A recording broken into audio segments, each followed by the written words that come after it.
錯，同埋呢就幫助生頭髮。咁啊，第七個好處咧，佢磁彎係有磁嚟講咧，佢磁咧同頭皮個正負極咧，係將頭皮嗰啲正常即係流出嚟嗰啲、褪出嚟嗰啲輕微嗰啲頭皮屑咧，係幫佢帶走咗，就唔會塞住個毛囊。重新睇健康。星期日早上9點半，新城財經台，健髮會再生。頭髮嘅事就係髮再生嘅事。以上環節由髮再生帶俾你。錯過咗新城資訊台嘅節目想聽返，上新城電台網站或者用新城手機 App 可以俾你免費重溫過去7日嘅節目。依家仲睇到精選時段嘅節目內容簡介，重溫之餘可以睇埋今集講啲咩，夠晒方便啊！快啲上新城電台網站 metroradio.com.hk 同埋 download 新城手機 App， 點擊想聽嘅節目，足本重溫啊！5、6、7、8，呀！喂，小心啲啊你！我都想有健康嘅體魄，所以要做多啲運動啊！想有健康嘅體魄唔可以亂咁嚟噶，做運動要有正確嘅姿勢，同埋要配合埋飲食同生活習慣噶。吓，咁多嘢嘅？唔緊要啦，逢星期六中午12點，我思敏主持嘅私家運動營就會用專業嘅角度，日日話你知噶啦。以下內容純屬主持及嘉賓個人意見，並不代表本台立場。又聽又睇更精彩。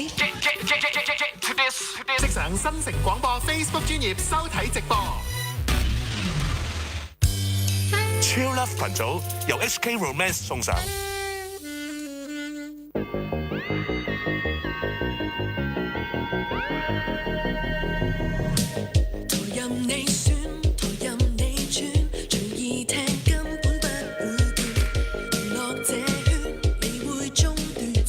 繼續留下，就夜夜叫別停下。同任你講要協放，隨意還不知你我在盼望，這種叫爽，放下寄望。就日日繼續留下，就夜夜想別停吧。1、2、3、4，今晚不如我哋嚟。噼哩啪啦開大喇叭，嘰哩喳啦一齊聽他。無無聊聊毫無預兆，日日夜夜兩在兩調 DJ 開咪聽他說吧，近期又下話。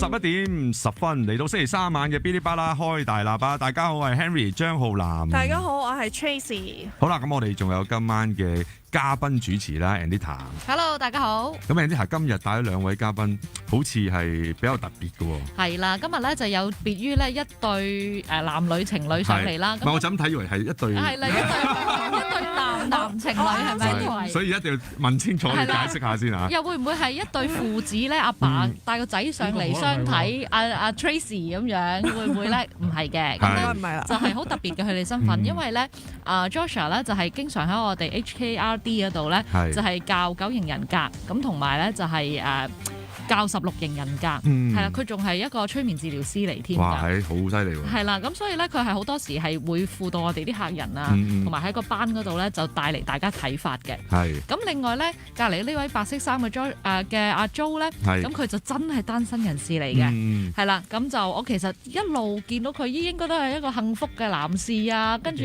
都係好幸福，跟住咧又兒孫滿堂，兒孫滿堂。你個樣似，所以不嬲我都冇問佢你係咪單身。感覺上啊，跟住點知有個朋友同我講，喂，原來佢係單身嘅喎，你知唔知？我話唔知喎，咁我就即刻嗌佢上嚟啦。但係呢個狀態係離咗婚啦，定係未婚㗎？啊，問得好喎！今日係單身咯。今日係單身，應該係咧就咁其實咧都成都一段時間都係單身㗎啦嚇，咁覺得都幾 enjoy 啊，係都幾 enjoy。好啊，咁不如我哋上嚟玩下嘛。係啦，同阿 Jo 傾下偈先啦，係啦，咁啊，因為 Anita 就介紹咗阿 Jo 咁啊，阿 Jo 介紹下自己行業或者可能介紹下自己少少一啲資料啊。哦，好，咁我本身咧係一個營養講師嚇，咁我比較咧係多講一啲譬如話我哋要注意飲食啊嚇，咁而我自己咧本身就係個行業嚇，咁我都係幫一間日本公司去代理一啲佢哋嘅產品嘅，係飲品嗰啲飲品啦嚇，咁我就最主要咧都係講下開講座啦，咁有時都會做我哋一啲體重嘅管理啊，咁其實最重要咧都係叫人咧注重下身體三高等等呢啲問題咯，個行業就係呢一方面。即係喺飲食上面就小心啲嚇，譬如話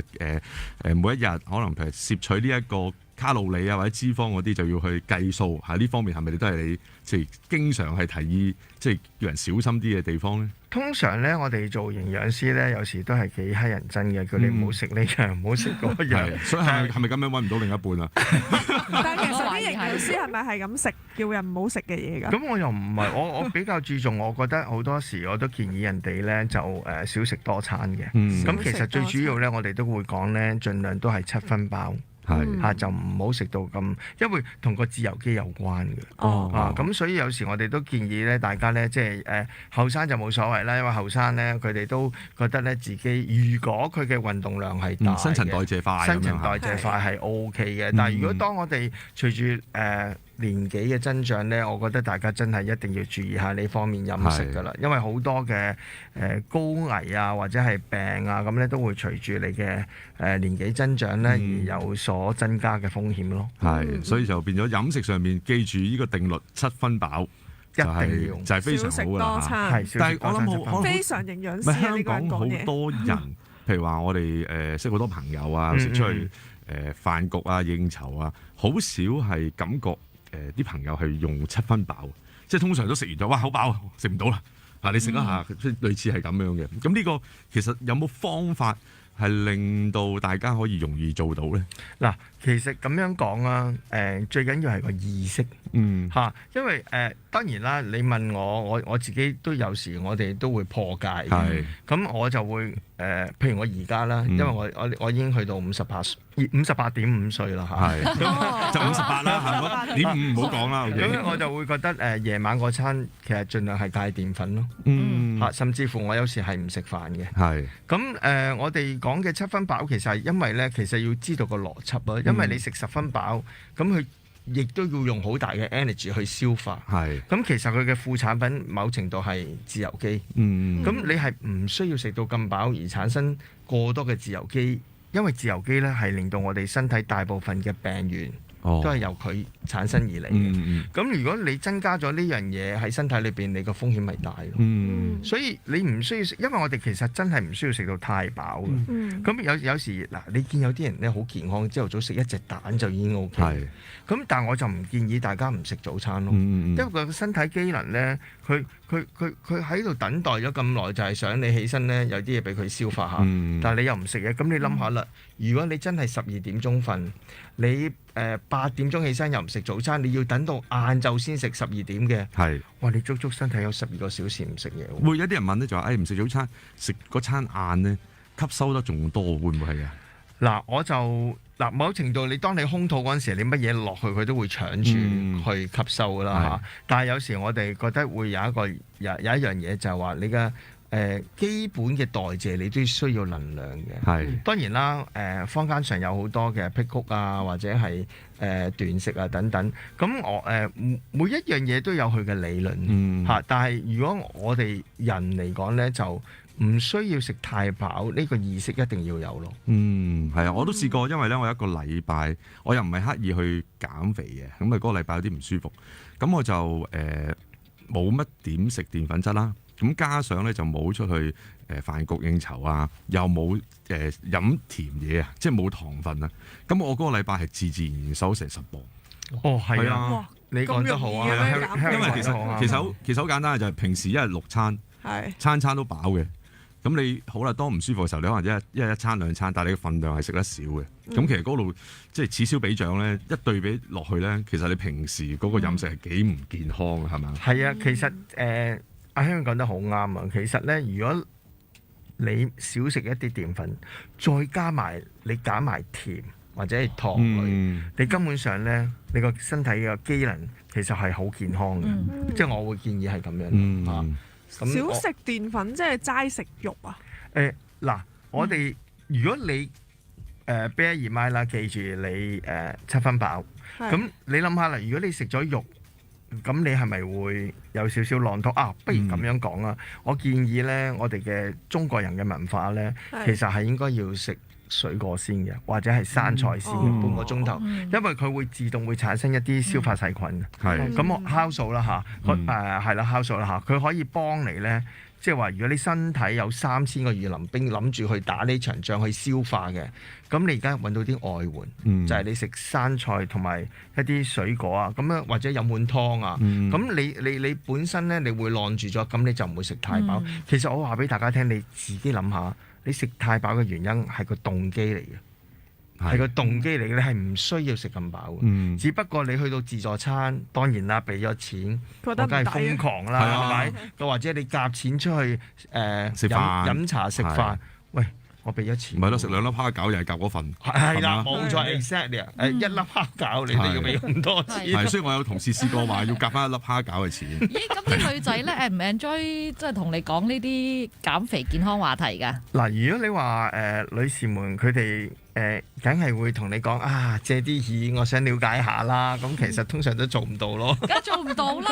其實聽下咧，我會頭暈㗎。我心諗哇，我真係好中意食嘢㗎，跟住又要咁樣係啦。你覺得即係通常你講呢啲話題時候咧，啲女仔係個興趣係如何咧？係可以吸到女仔啊，定係反而講下大家就好啊？我你覺得點啊 Anita？ 如果你聽完之後，我自己覺得啊。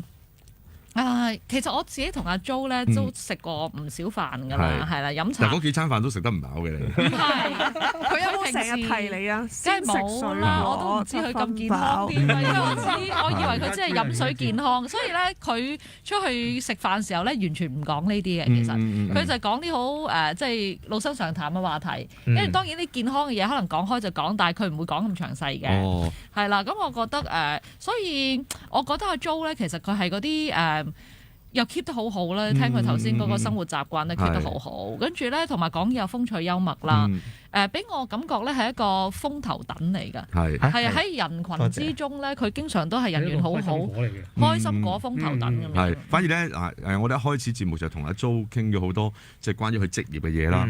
咁我哋即係我感覺就係阿 Jo 係好有即係好頭是道嘅，佢每一樣嘢咧都好有規劃嘅。咁反而點解感情上邊即係去到呢個年紀啦嚇，頭先你都唔怕公開，我都照講啦。即係去到58歲都係未有另外一半咧。咁呢個可能我哋咧即係一陣間去廣告嘅時候咧，翻嚟再同你長談呢樣嘢，係剖白你內心嘅世界啦，好嘛？轉頭翻嚟我哋再傾。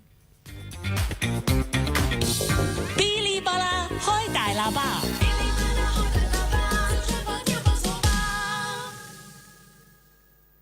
Miffy 由荷蘭飛到嚟紅磡黃埔天地，同你喺冬日童話小鎮過聖誕。多個 Miffy 喺黃埔號4米高城堡等緊你，又有 Miffy 夢幻列車俾你打卡，讓你恍如置身歐陸夢幻國度。1月1號仲有機會同 Miffy 攬攬合照，聖誕記得嚟黃埔天地。中醫成日講身體氣血差，係因為當血液運行不順，積聚淤血，堵塞血管，有機會引發急性心臟病、腦中風同埋靜脈栓塞。想清除體內嘅淤血啊？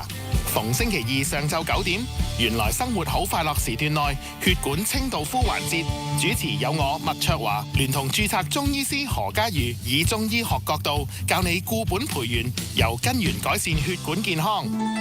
以上環節由金康道夫天然水質素贊助播出。音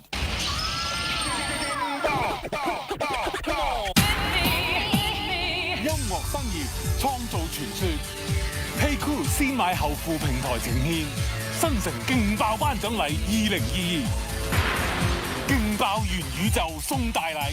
下載 Air 應用程式，進入元宇宙，捕捉天空中嘅別注版勁爆兵團後，有機會得到純電動車、鑽石首飾、頒獎禮門券同其他豐富獎品，總值超過100萬。大家好，我係 J 馮樂軒。喺元宇宙投票，你試過未啊？記得投我首歌1票啦！詳情請瀏覽 metroradio.com.hk 新城廣播 Facebook 專頁、新城 IG 或新城電台手機 App。勁爆派台歌即日新鮮送上，向你支持嘅歌手立即上 metroradio.com.hk/997 試聽偶像新歌，點擊我查撐你心愛歌手登上新城勁爆流行榜，即上 metroradio.com.hk/997 試聽勁爆派台歌啦！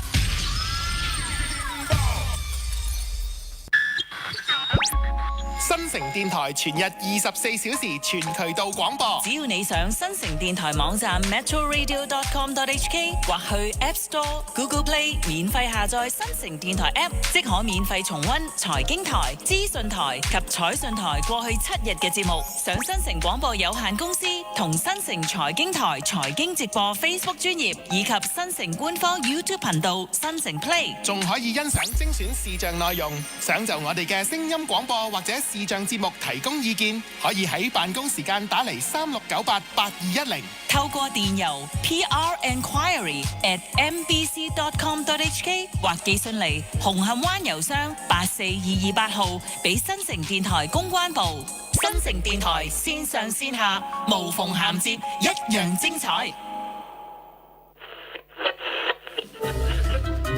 各位聽眾你哋好，我係大家嘅節目主持楊全成，我係林淑敏。不如我哋聽下聽眾電話先啦。喂，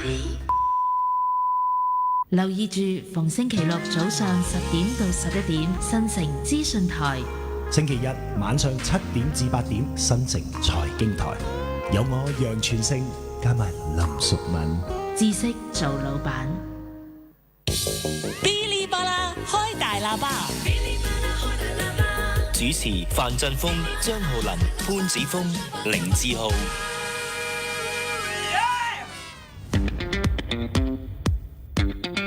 好啦，繼續翻嚟直播室啦。咁我哋今晚咧，除咗有我 Henry 同埋阿 Tracy 之外咧，我哋亦都有 Hong Kong Romance 嘅嘉賓主持啦 ，Anita 啦。咁 Anita 今日咧帶咗2位嘉賓，一位就係阿 Jo。咁阿 Jo 咧就係頭先講咗啦，我都好似係咁講我哋年齡咁樣啊，但係都要照講噶啦。OK， 58歲，而家都係單身嘅。OK， 咁啊，另外就我哋有9型人格導師啦，阿Joshua 係啦，咁樣。咁咧頭先啱啱同阿都傾咗好多，即係佢自己行業營養嗰方面嘅，即係可能啲聽眾聽到都知道點樣去令到自己健康啲啦。咁反而我哋嘅節目內容咧，其實就唔係講營養啊。咁我哋又開始問你一啲深入啲嘅問題啦。OK， 係啦，咁啊讓啲聽眾了解你多啲啦。咁去到你而家，其實你係選擇真係好啱眼緣嘅。另外一半你先會有機會開始，一定係點嘅心態咧？即係我想剖白下你而家其實即係都一段時間冇拍拖啦，係嘛？頭先我哋傾偈嘅時候好似話10幾年，即係有10幾年，係嘛？10幾年。咁呢10幾年其實我相信你即係一定遇到一啲對象啦，你又即係都係經常出去接觸唔同嘅朋友，係啊。係。咁我覺得我自己嚇，我覺得眼緣係好重要，即係一開始嚇，除非有一啲係會係工作上接觸耐咗，就發覺日久生情嘅。咁但係我自己就比較中意眼緣係比較重要啲嘅。即係好簡單啦，你見到靚女你都會望一望。即係簡單嚟講，眼緣係靚女。係靚嘅嘢你都會望一望。但係你問我唔係話去我又未至於一個絕緣體。不過當我再去 further 嗰陣時咧，再進一步嗰陣時，我就會有好多嘢嘅顧慮出現，即係你好係好 enjoy 拍拖呢個 moment，但係開始梗係甜蜜蜜㗎啦，但係去到中段咧，你就有好多嘅。但係你10幾年都未甜蜜蜜過喎，都有嘅，即係都有去到未拍拖階段，但係大家可能即係有 feel 啦，曖昧緊，係啦有 feel 啦。咁但係重點就係話，當你去再諗深啲咧，你就會覺得，咦，係咪真係要去繼續咧？咁就會令我自己就會可能會叫做逃避啦，就賣出。咁你擔心啲乜嘢咧？唔去繼續？其實係最主要我年紀比較大嘅媽媽咯。係因為我咁多即係爸爸走咗之後啦，就同佢即係我之前都同媽媽一齊住嘅，爸爸媽媽一齊住嘅。爸爸走咗之後就變咗我同佢一齊住。咁啊，仲有當然有個姐姐啦，但係就都87歲啦。咁覺得佢我要照顧佢嚇，咁變咗如果佢成日都好笑嘅，即係我媽咪都好開通啊。你結咗婚記住搬出去住，你知啦，因為我哋屋企有10兄弟姊妹，我排人第6嘅。咁我其他啲哥哥細佬佢哋都有晒小朋友，有晒家庭㗎啦，有晒家庭嘅，所以我又唔剩翻你，剩翻我，就唔需要去顧慮到傳宗接代呢個問題。但係呢，我想問呢個係即係你頭先講，因為你有個媽媽。都年紀老邁，所以你唔拍拖啦，或者考慮得多咗啦。但係咪真係有關係呢？即係可能其實個女仔根本唔介意，因為大家都有屋企人噶嘛，係咪？唔會嘅，我自己覺得呢，真冇兩頭利。即係呢個係一個好虛幻，即係好夢幻嘅。你希望兩邊都好，其實係好難。即係我有時覺得中國人係難聽啲，好似爭仔咁啊！但係唔係話佢爭仔，但係話個仔又梗係會錫住另一半㗎啦。唔係喎，又調翻轉講話做嗱你10兄弟姊妹9個都結晒婚啦，大家都有家庭。咁佢哋關係係咪好差？你媽咪會唔會即係最擔心係你而家都仲未成家立室啊咁樣咧？佢有一段時間係咯，如果佢咁樣嘅時候，其實你拍拖佢可能會唔會仲更加開心咧？我覺得會，我會知道佢可能會，佢係好大方嘅。佢話你去拍拖啦，你識翻個女仔啦咁啊，佢一定會講呢啲説話。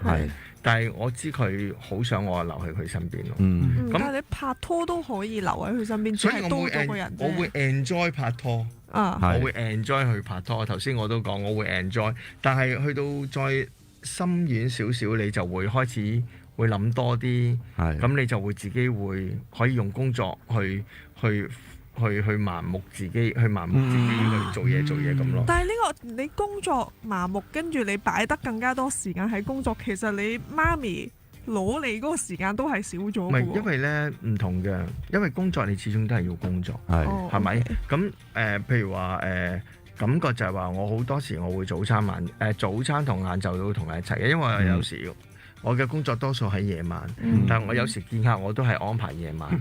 咁我變咗我嘅時間就係盡量係朝頭早晏晝就陪媽咪多啲咯。我通常都係屋企嘅。呢個係價值觀。咁啊要問下 Anita 啦，譬如話好似阿 Jo 呢啲咁嘅朋友啦，即係佢都一段時間冇拍拖啦，咁又聽到佢好孝順啦。咁另外一半嘅，我諗我自己估計啦先決條件都係一定要孝順啦大家一定要有共識。喺時間上邊啊，點去配合令你照顧到媽咪啦呢個都係你10幾年即係中間甜蜜過而開花唔到結果唔到嘅一個原因啦咁之後你有啲咩意見可以同阿 Jo 或者去幫下佢咧？嗱，譬如好似係我哋嘅客戶咁樣啦，我哋都會同個會友講翻佢嗰個情況嘅，就係佢有一位媽媽喎，咁雖然都話會即係可能結咗婚之後會有即係可以出去住啦，咁但係亦都有機會可能要照顧媽媽時間比較多，同埋係有機會一齊住㗎。你喺呢方面又點樣諗啊？咁樣咁有啲女仔話 OK 㗎，冇問題啊！我由細到大都係我阿嫲湊大啫嘛，我都係同我阿嫲啊、我阿媽嗰啲一齊住啊咁樣。咁所以咧，我哋會有問呢個問題嘅。咁佢哋都會想像到呢個情景。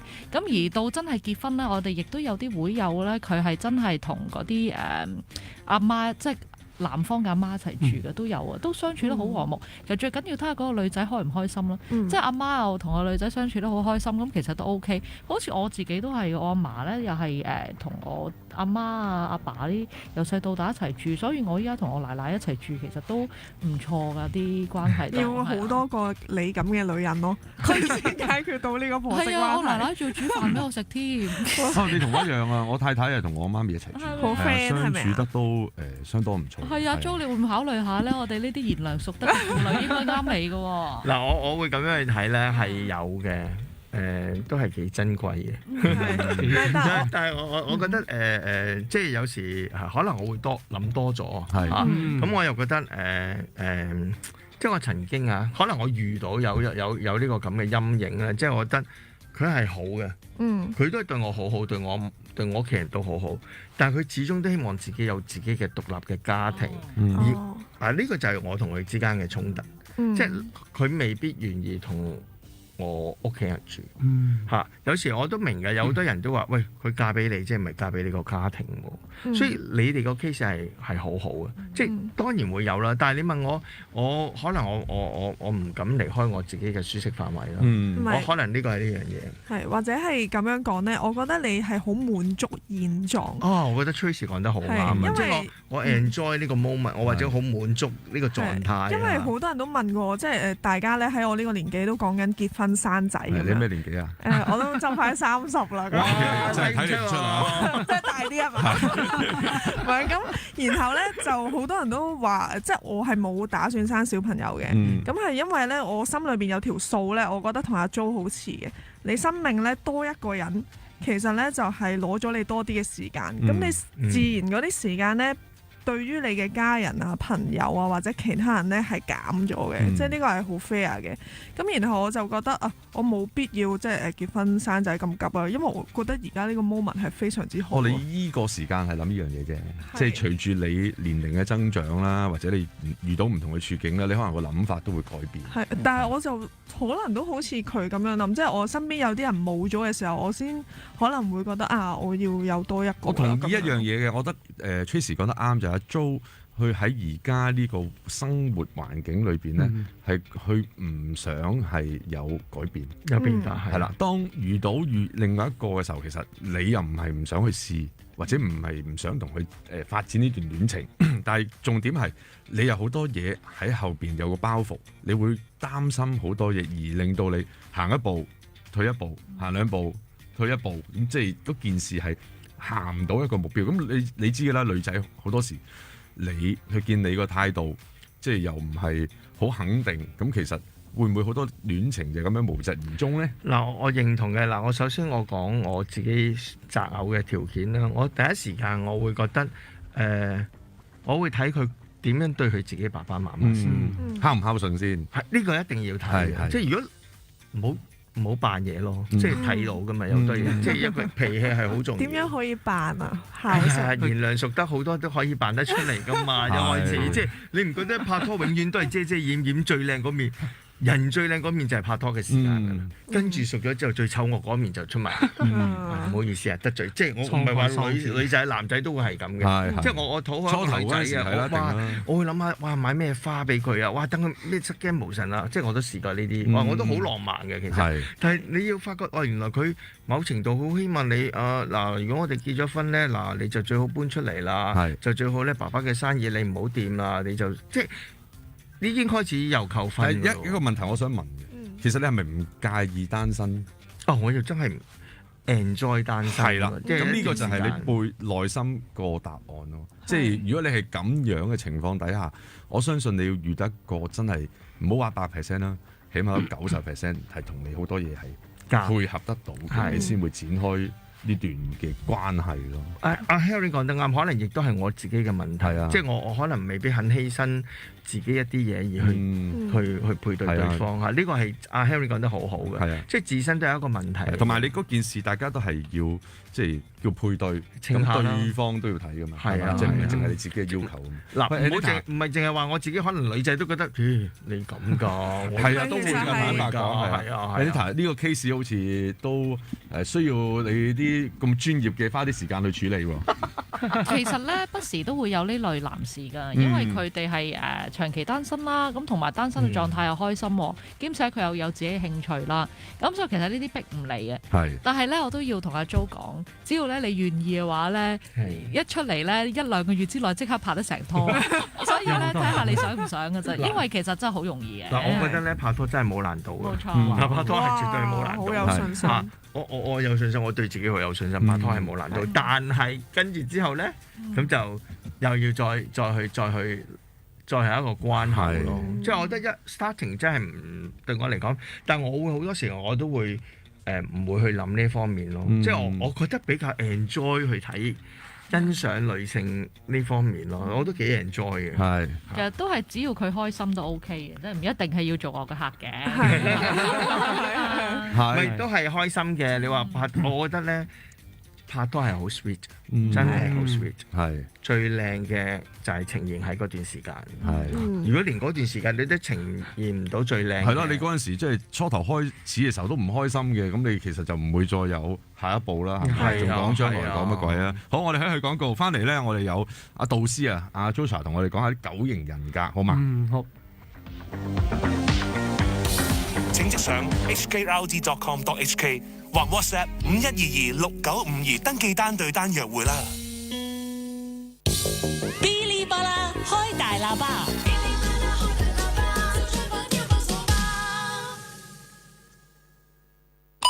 晚上11點37分。我只需要探索屬於我嘅跑道。我希望有發揮嘅空間，追求自己嘅夢想。無論條路幾難行，我都要一關過一關。呢度係我屋企，我想令佢變得更美好。香港嘅未來就係喺我哋青年人手上。青年發展藍圖，啟發青年，燃亮未來。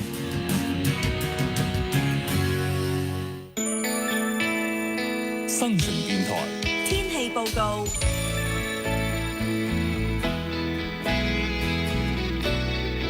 本港地區天氣預測：天晴，非常乾燥，早晚相當清涼。市區最低氣溫約13度，新界最低幾度。日間最高氣溫約19度，吹和緩至清勁嘅北至東北風。展望本週後期及聖誕節期間，天晴乾燥，早晚相當清涼，新界日夜溫差較大。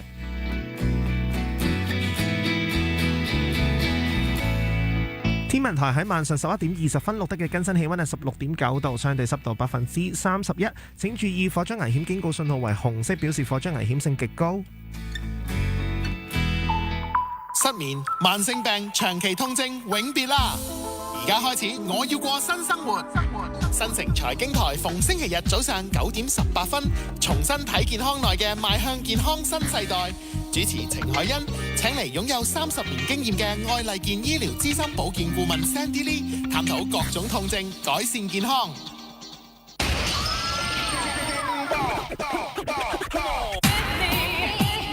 音樂新意，創造傳說。Hey Cool 先買後付平台呈現新城勁爆頒獎禮2022。大家好，我係細貓應志月，勁爆新體驗，全新嘅元宇宙360度互動方式投票，下載 Air 應用程式，捕捉勁爆兵團就可以投選勁爆我撐歌曲，記得上新城電台網站投選埋勁爆我撐歌手同勁爆我撐新人啊！10月25日截止，記得投一票啦！撐你心愛歌手，即刻投票啦！主辦新城資訊台，冠名贊助Hey Cool 先買後付平台，放債人牌照號碼15612022，中谷借錢梗要還，咪俾錢中介。白金贊助 HMVOD Aura Funky Cat 全新純電動車，金贊助六福珠寶信和集團，銀贊助寶達食品超市 Botek.HK Catalog 天然健康食品 Event X FMCG 閃購摩最大金鳳屈臣氏蒸餾水 Yankee 日型豐胸專門店新基科技美容中心數碼媒體策動新城動力願望信念結構成雲，從雲之彼端約定飛行。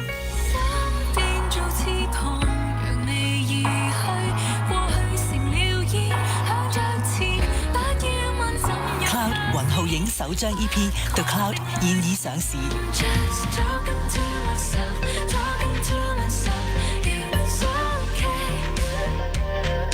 到了吧雲浩影，隨心飛吧。冬天嘅沙灘一樣可以黑爆全場。早已聽馮允謙、迪爾達、小塵埃、One Promise、Yumi、鐘仁美、Kurita、Michael C 同 Yusoby 用音樂熱爆沙灘。由屯門民政事務處及屯門區議會轄下屯門大型活動工作小組合辦嘅屯門沙灘節2022，當中嘅沙灘音樂會將於12月25號星期日下晝2點半喺新城資訊台錄音轉播，俾你重溫音樂會精彩時刻。老婆啊，你呢排同我講嘢都擰開塊面嘅，你嬲我啊？唔係，我近排發覺成面都係斑，眼圈又黑，毛孔又粗，都唔知點算。咁咋？不如你逢星期日保健日1點至1點半，聽下鄭啟泰同資深美容專家吳小姐嘅醫學美肌新世。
向前走，不停步。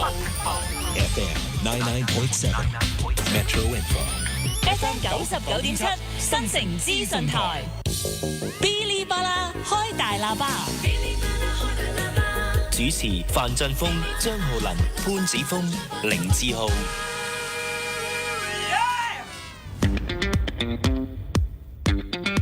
好啦，翻嚟直播室啦。咁啊，頭先同阿 Jo 傾咗2節偈啦。咁啊，頭一陣先啦，我哋同阿導師啊 Joshua 就係傾一傾九型人格。我諗好多聽眾都有聽過呢樣嘢㗎啦嚇。咁我自己好似依稀都有人同我講過，咁但係我都唔記得。OK，咁不如就攞我嚟做白老鼠啦。你應該都傾咗，即係頭先我哋都傾一陣偈啦。你覺得我係咩型啊？係咪即係1至9都唔係屬於 K 啊？咁唔好咁講，因為我會講咧，出邊坊間嘅九型人格好多時都係做問卷啊，做問卷嘅 text。咁咧做問卷有一個嘅狀況，通常你見到啲問卷咧都係每一條都係2選1嘅。咁2選1嘅狀況，你睇下啲問卷咧，全部都係啲情景式嘅行為。即係譬如喺某個情景，你係點樣嘅，會有啲咩狀態？咁同埋咧，有啲問題咧，就算2個你都揀唔到嘅。咁即係都唔係你自己想揀嘅。係啦，咁所以喺問卷嘅裏面咧，其實我會話問卷呢個設計咧，係其實有一個我哋都叫大師啦，OK，叫 Don Whistle 一派。即係因為9型有2派嘅。咁 Don Whistle 嗰派咧，喺8、9年代就開始設計問卷。咁因為問卷有一個好處，快、靚、正。咁但係真正嘅9型未必好準。係，但係真正嘅9型咧係觀察，觀察你點樣表達啦，觀察你嘅微表情啦，觀察你如何點樣去應對事情背後價值觀，再深入啲你內心世界嘅種子。係邊一個觀察邊個啊？即係自己觀察自己啊，定係你去觀察嗰個？如果做型號評估嘅話，就係咁，梗係佢去觀察啦，自己你。咁你去觀察人係會準過佢自己填科咩？因為如果你留意下，因為我哋講內心世界種子嘅時候呢，係講一啲潛意識嘅嘢。即係我成日都舉一個例，我哋話2號中意幫人，係咪？咁呢一度邊個呢度會唔會幫人？睇情況幫咯。係啦，2號係助人者啊嘛，我哋話，所以啲人就會好 mix 啊，先入為主。我幫人喎，我咪2號咯。但係2號幫人裡面嘅內心世界種子係啲乜嘢呢？點解要幫呢？點解要幫呢？佢幫背後嘅目的係乜嘢呢？咁我哋要揾，譬如7號都幫人，但係7號幫人背後個種子又係啲乜嘢？7號又係乜嘢呢？7號嗱，正常9型呢係唔會有一個名嘅，即係一個 number。咁但係為咗方便人嘅理解，大概佢嘅形態係啲乜嘢？所以就分咗9個，就有9個，同埋有個名。係啦，咁7號咧，我哋叫享樂，係啦，或者貪樂，係呢個嘅形態，嚮往一個快樂自由，係啊，即係唔想，即係一切所有做任何嘢都好，都係讓佢覺得自己感覺良好，裡面覺得即係好似好抽象。因為當佢感覺良好嘅時候，佢就會有快樂自由呢一種嘅感覺。其實望見阿 Jo 都係好似呢一個形態嘅，即係呢一個形態，即係快樂自由啦，都唔想有枷鎖啦，又唔想有束縛啦。咁你聽佢講咧，好似好有道理咁樣，但係你聽多少少咧，有啲嘢咧都係似是而非啊，一啲好主觀嘅感覺，好自己嘅感覺啦，係好自己嘅導向咁樣。咁譬如話好短時間。我哋而家喺啲仲有個零鐘頭啦嚇，咁譬如話好似我咁，你會唔會都可以好快睇到我係屬於7號？係，我覺得你都似一個，即係我碌過少少啦，因為始終都未做啲型號評估啊，去問啲問題，就咁睇啦。係感覺上似7號。7號即係頭先講嘅享樂主義啊，叫感覺良好啊，追求快樂自由啊，係啦，呢個嘅形態。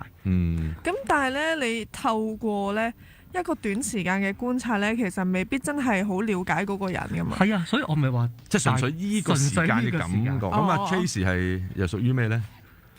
我會話4號。4號係。4號係咩嚟嘅？即係比較麻煩啦，真係。每個型號冇好與壞，我經常教學生，每個型號冇好與壞，每個型號都有佢嘅特質，每個型號都有佢不足。4號係浪漫者喎。Romantic。我話浪漫者，我哋成日都話佢係一個點講咧，藝術家嘅型格，但係4號唔一定係啦，係嘛？但係佢係追求一個嘅 romantic 嘅情懷，係因為佢背後 keywords 係追，對一個4號嚟講有嘢要追，係人生嚟講即係有目標，係，因為我目標佢覺得嚟講對4號嚟講係一個佢自己認為嘅一個人生嘅 meaningful 又好，目標又好，使命又好，要達成嗰樣嘢。喺你呢個談話嘅虛構入邊咧，你覺得你有幾多成進啊？即係喺呢，因為你見到我都係冇問過你有冇問題。即係佢喺好短時間裏邊，我哋傾偈就憑佢嘅感覺啦。當然即係你唔可以 challenge 阿 Sir 嚇，即係嗰個權威啊！權威啊！勁啊！拍手掌先。咁但係重點就係譬如話而家我哋短短嘅談話內容，即係大致上睇到啦。咁如果正常一個要睇準啲，佢係屬於邊個類型嘅？大概係要花啲咩嘅功夫或者時間去做咧？我哋要個半鐘嘅。呢個半鐘就一定要大家交談，或者可能譬如話有好多問題要去答嘅。冇錯，咁就準。我哋個半鐘嘅裏面睇下佢點樣答。係個 context 都重要，但係唔係最重要。最重要佢點樣嘅形式去表達。係啊，譬如佢嘅肢體語言啦，佢嘅眼神啦，係睇佢點樣去回應。咁或者係咪個問卷係你同嗰個客戶一齊做係最準呢？都唔係，因為其實你睇翻嗰啲問卷，所有嘅嘢都係情景題。我都再講，譬如好簡單。咁你問佢嘅問題都應該係情景題。唔係好簡單，譬如你點樣睇自由？唔係一個情景嚟㗎。OK，即係定義題。係即係背後裡面佢 assumption 係啲乜嘢咧？譬如你覺得對你嚟講邊個地方係最安全咧？係。跟住再 follow up 嘅 question， 每個人最重要佢個 context 並同埋佢點樣去答呢一樣嘢。係。咁啊，譬如話1至9型人格裏邊啊，我哋切合翻今日嘅主題先啦。Anita，邊類型最容易揾到對象咧？有冇考究過呢樣嘢？或者阿 Jo 係邊一類型？係啦，阿 Jo 頭先講咗係似7號啊嘛，係啊，留心聽住啊 ，OK。我之前同佢談話過，係。我覺得反而咧係4號喎，佢比較追求感覺咧，有好多時問佢你想識啲咩對象啊？唔知喎，講 feel 啦。有時或者係佢會無定向風少少嘅，係啦，會比較講感覺嘅咁樣。我覺得反而係佢呢類會難少少，其他嗰啲都好易揾到㗎。即係4號係反而相對一飄忽啲。係嘛？會㗎，即係唔知道自己想要啲乜嘢。係啊，佢一係就知道要啲乜嘢，一係就好似一個烈火一樣。即係假設佢要好想得到你，好似一個烈火一樣去主動進攻。但係我會話4號有一個狀況咧，唔好太近啊，要有一段嘅距離。即係同佢唔好即係交往得太 close。應該咁講，就係唔好，即係要俾佢知道你存在，唔好俾佢見到你個影。哇，係欲擒故縱，好深欲擒故縱算唔算啊？可唔可以實在啲講得？唔係，即係好簡單，即係一個4號，其實佢需要你嘅就係假設喺間屋嘅裏面啦。OK， 咁你喺間屋嘅裏面，其實唔需要點樣去傾偈。佢 feel 到你喺度，或者你哪怕只遞杯水俾佢。其實佢 feel 到你嘅存在。就夠㗎啦，就夠㗎啦。如果太多太 close 嘅過程，佢有機會啊，因為對4號嚟講佢追，因為佢 romantic 嘅情懷，佢係想要追尋一個獨特嘅浪漫情懷。咁所以當佢得到手嘅時候，嗰樣嘢已經唔浪漫啦，已經係一個普通。普通嘅過程，咁冇得再追啦。咁如果你覺得阿 Jo 係7號嘅話咧，你覺得有咩女士咧係或者咩人格嘅人係啱佢嘅？我會話，如果對阿 Jo 啊，我睇佢一定係我唔從型號啊，從即係我認識佢嘅睇，基本上都一定要開朗啦，係啊，即係一定要啱嘴型啦，傾得偈啦，有機會我覺得1號都未必啱佢，因為1號係好多標準啊。咁要睇下個1號嘅標準嘅尺，我唔會話1號唔得嘅。1號係改革者，係1號，如果佢係一個標準嘅形態嘅時候，咁有機會睇下個1號嘅標準究竟係點樣，符唔符合佢嘅標準，夾唔夾得到？因為對阿 Jo 哥嚟講，太多標準咧，就會覺得冇咗自由，唔舒服，俾人框住咗。佢嘅問題都係呢一方面啦嚇，即係頭先都提到咁多年，即係都驚係有個包袱或者有個 commitment 啊，係啊，呢個係令到佢或者你講3 3個咯。如果你擔心咧第4同第7係夾嘅話，咁你講3個，邊一類人係同7號阿 Jo 比較夾？哇，2號啊，係2號嗰種魅力啊，嗰種魅力，嗰種吸引力啊，係所有7號。2號有咩特徵咧？哇！2號最重要就係講吸引，佢透過點樣去助你去吸引你，助人只係其中一個手段，仲有其他唔同嘅，譬如可能佢會投其所好啦，佢又會我哋會話有一啲類似保姆嘅形態，即係照顧你啊，傷到你啊。我成日都好中意用一個例子，就係白雪公主。白雪公主佢就係用歌聲去吸引啲雀仔埋嚟，就係通常2號咧都係會對7號嚟講都係。我覺得係會 OK 啲嘅，因為 soft 啲。當然啦，要睇下個2號係咪要吸引你啦。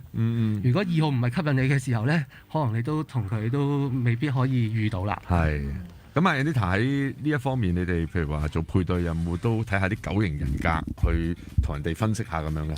我哋咧單對單約會同啲客做問卷形式嘅9型人格。都會做嘅。有嘅。咁跟住等佢知道自己係屬於咩型格，佢知道自己性格上嘅優點啦，同埋有啲咩可以成長嘅地方。咁跟住咧，亦都令到佢咧知道其實咧即係呢啲性格咧，好似每一個人即係喺身體裏面嘅方程式咁樣嚟嘅。即係你要去體諒人哋性格啦，就好似阿 Joshua 所講，唔係話每一個性格即係有啲唔好嘅嘢，而係呢個係佢啲即係特性。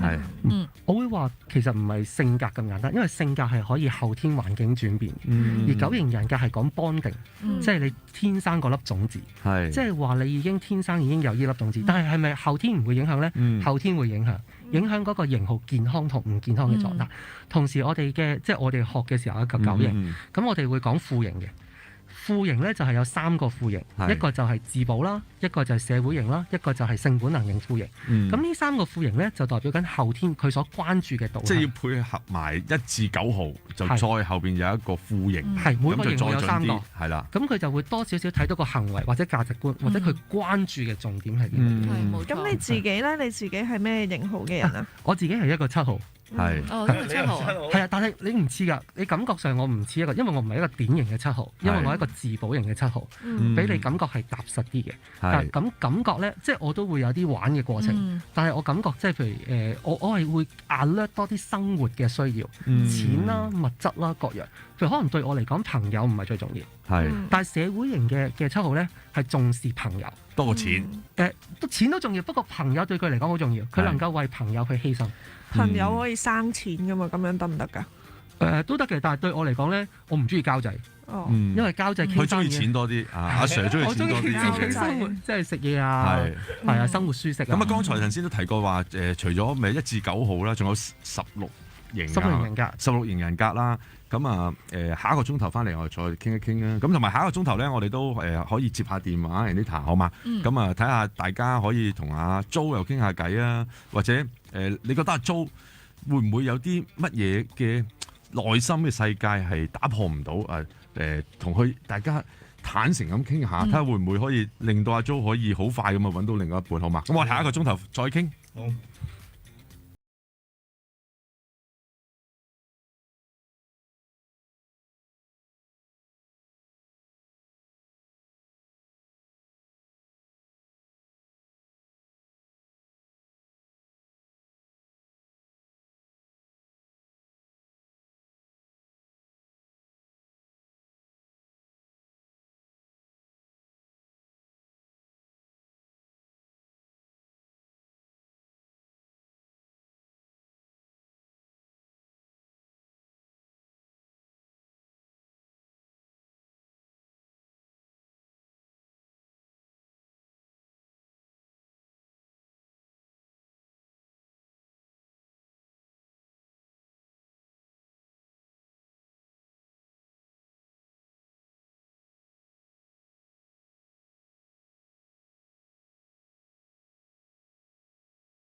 宗。有內地專家表示，未來2星期嘅重症個案將會急升，預計明年1月尾會係疫情高峰，相信會喺2月尾或者3月初回復正常。台灣嘅本土個案下降2日之後再回升，新增超過19000宗本土確診，再多27人死亡。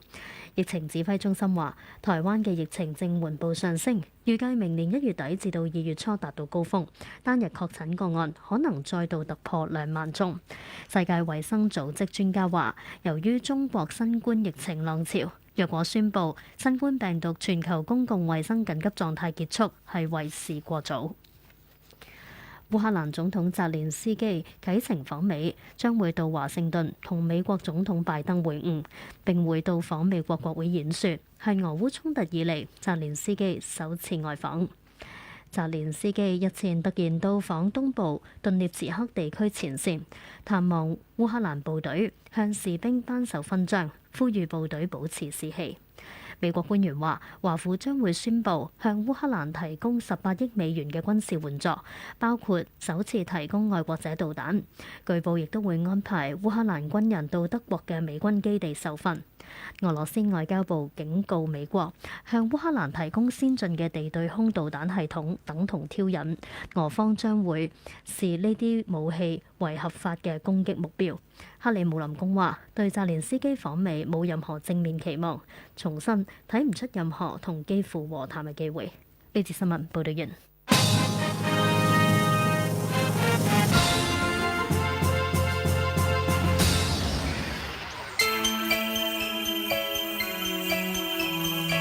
FM 99.7新城資訊台 FM 997 Metro Info 新城資訊台，祝你聖誕快樂。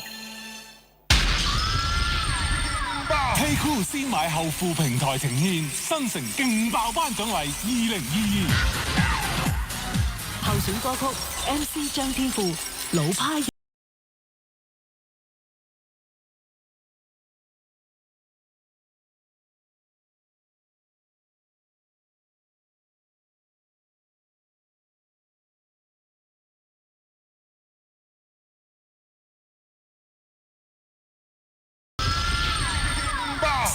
29日，音樂新熱，創造傳說，This is Hit Award。新城電台天氣報告。凌晨時間12:05，本港地區12月22日星期四嘅天氣預測：天晴，非常乾燥，早晚相當清涼，市區最低氣溫約13度，新界再低幾度，日間最高氣溫約19度，吹和緩至清勁嘅北至東北風。展望本週後期及聖誕節期間，天晴乾燥，早晚相當清涼，新界日夜溫差較大。天文台錄得室外氣溫16.7度，相對濕度31%。請注意火災危險警告信號為紅色，表示火災危險性極高。垃圾雜物、舊電單車，你喺後巷亂咁抌，我清；紙箱、煙頭、飯盒、汽水罐，你哋都隨街亂咁抌，我清；甚至連建築廢料同爛家私，你哋都照樣四圍抌。你又抌，佢又抌，我哋清完又再清，不停抌不停清，沒完沒了。係時候改變啦，咪再亂抌垃圾，乾淨企理，香港更美。經濟動態、外圍市況、焦點新聞話題，每日新鮮直送。林潔瑩、何文傑，每個朝早同你踏上財資大道。嘉賓專家訪談，暢談城中熱話，由財金消息到正經要聞，以地產、教育等生活議題，最貼地資訊，全方位傳送。鎖定逢星期一至五上晝7點至8點半，財資大道，新城資訊台、新城財經台同步聯播。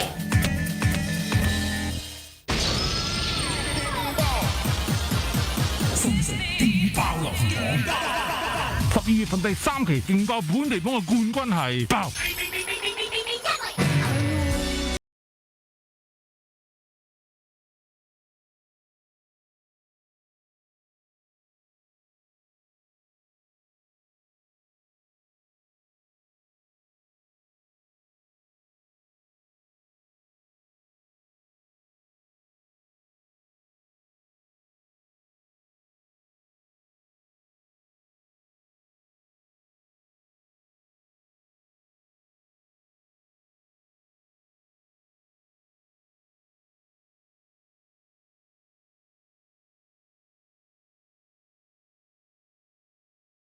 而衍生出唔同嘅性格、唔同嘅個體，就匯聚喺呢個地球上邊，就交織出唔同嘅眾生相。就係今個星期冠軍作品啊，陳奕迅嘅人啊，喺度慨嘆點解人內心咁複雜咁矛盾呢？但係正正係有呢一種嘅特質啊，先至衍生出好多元化群體。而喺呢個群體入邊亦都有好多唔同嘅聲音。佢話大家應該去反思如何自處，何謂做人。由林家謙負責作曲，加埋周耀輝填詞啊，再揾埋李榮浩編曲添啊，陳奕迅同埋林家謙齊監製住。新城資訊台，逢星期六下晝4至7 FM 99.7，準時爆發。星期一下晝4點，精彩重溫新城勁爆流行榜。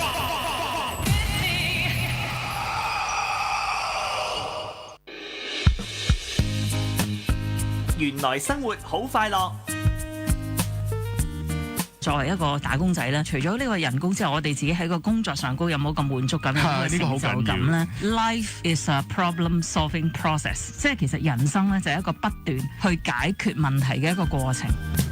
你咁似生 B B， 生 B B 係嗰啲耐啲嘅。唔係啊，你的而且確有 B B 喺前面。我有啊，但係生唔出啊呢個 B B。Wing Sir 而家咧每一次咧都有真實個案同我哋分享嘅，有啲朋友可能遲咗上嚟㗎，記得咧幫我哋 like 同埋 share 我哋原來生活。逢星期三早上物理治療師阿 Wing Sir 上嚟呢條片嚇。逢星期1至5朝早8點半到10點，麥卓華、程海欣，原來生活好快樂。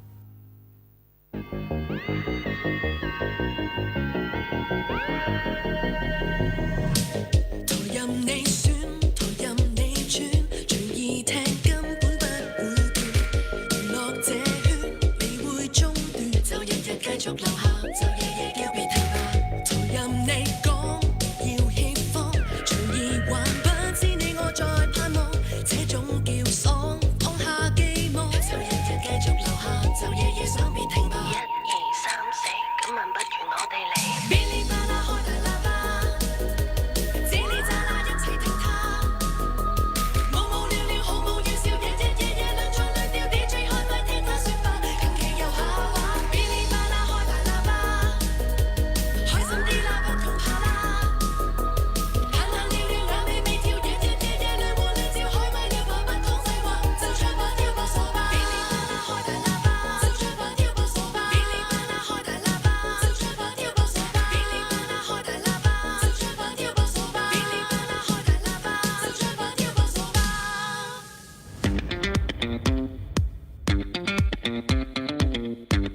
好啦，凌晨12點10分翻到嚟第2小時嘅嗶哩吧啦開大喇叭，咁喺直播室繼續有我 Henry 啦、張浩南同埋阿 Tracy 啦、Anita 啦，咁啊另外就有兩位嘉賓嘅，咁啊阿 Joshua 我哋頭先係講緊9型人格，咁啊都想你咧可唔可以簡單講下1至9型即係少少唔同嘅特徵，因為咧我知道網上面都有啲好簡單嘅試啊測驗咧，係即係可以知道自己係邊個類型嘅人格嘅嚇。好啊，我大概講下啦，因為真係再重申一次咧，9型人格即係一個內心世界嘅種子嚇，真係了解到你裡面嘅慾望點樣推動你去行事為人，推動你點樣價值觀點樣去諗。咁所以啦，當然我會具體用少少落實少少嘅俾大家知道每個型號係點樣。好啊。咁我哋講1號咧出邊就講完美型，咁但係其實1號咧其實唔係要完美，1號其實係標準。因為完美我哋覺得咧1號一定要100分，但係其實標準就唔同啦。標準嘅嘢就係喺1號嘅世界有唔同嘅標準，佢1號嘅世界就係有唔同嘅間尺，係啦，即係譬如有啲1號係50分就係一個標準，70分係一個標準，30分就係標準，所以喺1號嘅世界裏面有唔同形式嘅標準。喺1號嘅世界裏邊咧，達唔到標準。就係1號世界就覺得 wrong， 就係覺得錯嘅。如果佢達到標準咧，就係 right 嘅。所以我哋錯誤地理解咗一個1號咧係一個道德性嘅對與錯。但係喺1號嘅世界係佢內心嗰把尺達唔達到標準。如果達唔到標準嘅時候，就會有一個修改嘅形態，俾人感覺好似好想改你啊。因為喺佢嘅裏面咧有啲唔舒服嘅感覺，呢啲會想修改你一個形態係嗰種。呢個係1號嘅。即係好中意將自己嘅諗法強加喺人哋身上。佢又唔會嘅，對佢嚟講佢又唔係強加，佢覺得有啲嘢都好似唔係達到呢個標準嘅時候，佢會提出啦，又或者去指正啦。OK，佢嘅目的係咁，因為對佢嚟講，佢內心裏邊唔舒服啊，動搖緊佢嘅間尺。係啊，咁所以佢又會展現一種修改。呢啲應該係咪朋友少啲嘅？我就唔好咁講，因為好多有好多，我哋唔好咁講話，即係咁樣係冇。即係感覺上啊，唔會，我哋唔可以咁樣講嘅。係每一個都可以有好多朋友，咁在乎客體其他朋友點樣同佢相處咧，攞一個平衡。喺愛情嘅裏面，汪明荃都係一個1號嚟㗎。係啊，咁佢都有伴侶㗎嘛。係啊，咁所以我哋要知道，唔係話佢都有好多人緣嘅朋友，所以我哋唔好講1號係冇朋友，就唔好咁樣睇咁樣咯。即係我意思係少啲啫，都係不過即係唔同類型嘅人都有唔同嘅，成日都講咩咩呢個煙豬頭咩文秘菩薩嗰啲咁嘅嘢啦嚇。咁好啦，咁2號咧，2號又點樣啊？2號我哋最重要記住佢就係助人係佢其中一個，我哋話一個形式啦。我唔想用手段呢樣嘢，用形式係因為2號嘅重點係要吸引他人嘅眼球去望住佢，所以2號嘅 keywords 我頭先講會有好似保姆阿媽嘅形態去照顧你啦，係因為當你照顧到佢無微不至嘅時候，樂意助人者係啦，又係樂意助人啦，或者可能喺衣着上，可能係有一種嘅吸引力，係啦，即係可能係林志玲啦，好中意打扮得好靚咁樣，係啦，又或者林明禎啦，就好注重自己外表，係啦，俾你感覺好吸引嘅。當然啦，2號係咪所有都要睇佢唔同嘅褲型，某一隻嘅褲型嘅電力好強，係啦，某一隻咧就可能係嗰個保姆嘅形態會強啲，譬如 Anson Lo 就好明顯係一個電力比較強嘅一個嘅2號啦。係 OK 好啊，咁啊3號咧？3號咁啊，3號我哋就會話佢係一個好着重成功嘅人，但係3號成功嘅背後，佢唔係要成功咁簡單，佢係要塑造自己成為一個成功嘅角色，一個嘅角色嘅形象，即係要人認同。冇錯，佢要掌聲。佢要別人，佢要做一啲嘅嘢，所以我哋成日覺得3號係一個好能幹嘅人，不斷去做嘅過程。佢目的當佢做到一啲結果出嚟嘅時候，其他人就俾掌聲佢，佢就好滿足啦，肯定佢裡面個價值。係 OK 好啊，咁啊4號人先都講過少少啦，浪漫主義啊，係嘛？咁啊，除咗浪漫主義，有冇咩特徵咧？我會話4號咧3隻褲型有唔同嘅形態，但我普遍咧會話4號咧好敏感自己嘅不足，好敏感自己不足，因為當佢喺不足喺個低位嘅裏面嘅時候咧，佢先可以有得去追，即係佢覺得自己有差距，佢先。所以形成有時4號都我唔夠啊，要進步啊。但係明如果你睇佢 background，可能有好多嘢好有料嘅喎。但係即係覺得都唔夠。即係我識得有個朋友仔都係4號嚟嘅，佢又係讀完 master 啦，跟住讀咗幾個 master 都覺得唔夠啦，跟住仲同我講我想考社工。你已經係有好多個 master， 點解要考社工？屬唔屬於啲咩完美主義者咧？其實佢有少少似係完，我唔會話一個完美。1號先係完美，係嘛？1號先。其實我會話喺4號嘅裏邊咧，我會咁樣形容一個4號就係佢睇呢個世界，佢有缺失，佢有缺失嘅時候，佢想填補佢，去圓滿佢。但當圓滿咗啦，就已經係普通啦。所以4號不斷去循環緊，要圓滿，又要缺失，又要圓滿呢一個嘅狀態。OK 好啦，咁啊5號我哋簡單啲出邊就話係觀察者啦。OK，咁5號嘅觀察者其實個目的就係防範他人咧去立佢啲嘅資源啦、錢啦，或者時間啦，或者可能係情感啦等等嘅嘢。所以感覺5號咧係相對嚟講。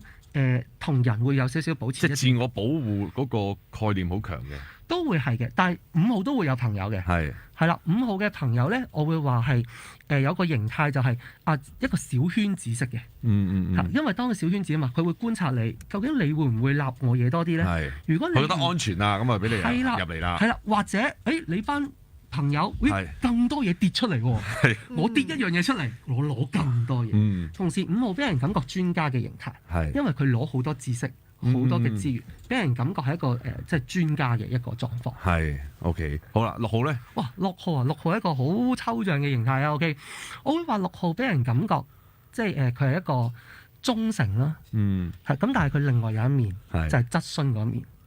佢背後咧係一個懷疑嘅一個狀況，但係佢有忠誠喎。冇錯，因為好簡單，佢忠誠係乜嘢咧？我 follow 個 authority 嘅時候，咁我咪冇危險咯，因為做頭啊嘛，做頭會即係有危險噶嘛，做決定即係領袖做決定，我跟咪得咯，個風險邊個咩啊？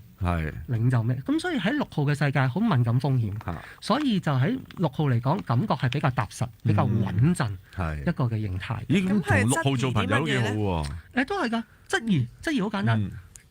因為6號好敏感一個危機風險。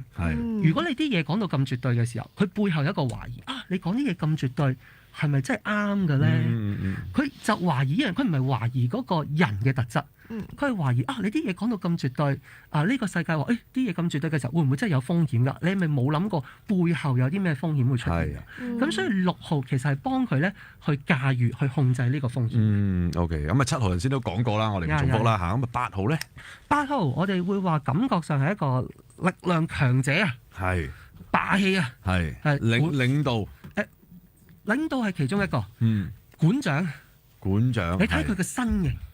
肥媽睇佢嘅身形聲線行嚟有霸氣嘅，佢目的就係佢用呢個力量，可能喺身形上啦，喺語氣上啦，喺形態上，佢用呢一樣嘢，其實去我唔好話 control，去控制個環境，讓自己得到保護。但係原來外表都係一個人格嘅特徵嚟㗎。因為其實所有嘢都係一個即係未必好大，即係佢未必係講好大份嘢。可能佢着衫，可能譬如話佢即係顯露得自己大。係啦，即係會係應該我會話8號有一個形態，佢背後其實係要讓自己塑造一個強者嘅狀態。好簡單，你身形大份或者大隻啦，你敢唔敢人去埋你身啊？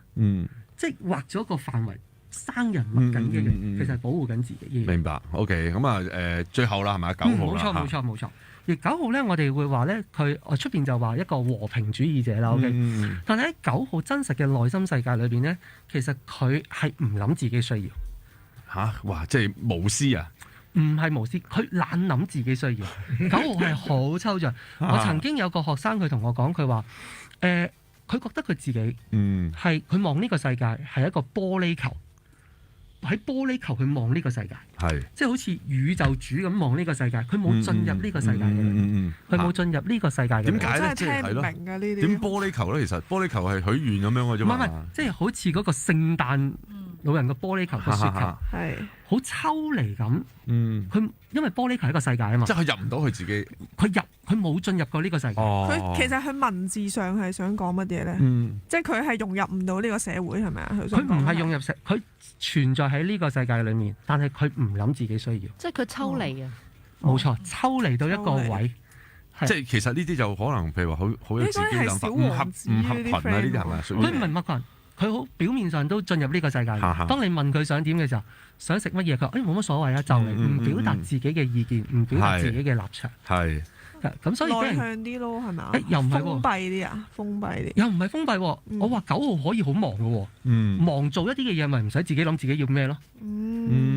所以9號嘅行為係建基於習慣。所以9號係抽象㗎，因為其實即係阿 Joshua 都講咗，其實要配合埋一個副型啊。其實我會話，我哋頭先描述嗰啲係行為，但係行為每個型號都有呢啲行為㗎嘛。但係佢裡面嗰個內心。嗰粒種子點樣影響佢？其實知道咗有啲咩好處咧？哇！你知道咗就知道咗一個，知道自己接納自己點解會重複犯錯？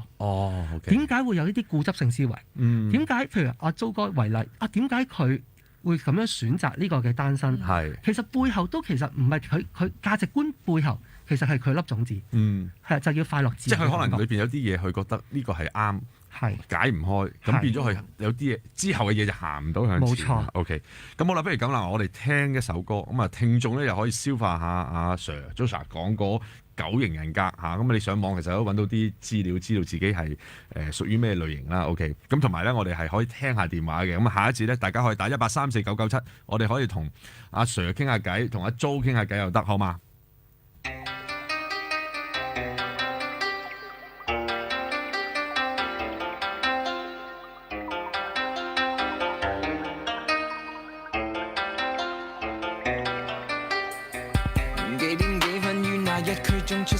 出生怎影響出身，出生怎譜寫基因，基因怎麼真可分配了性格，性格決定命運，你與我會否甘心？一種鮮花怎麼生在附近？風景怎影響心境？心境怎麼區分？如環境可倒冇一切個性，際遇又令你愛那種飲品。什麼種子造就那種人，那種面貌無缺陷。現在命運是誰饋贈？用什麼標準標記各種人？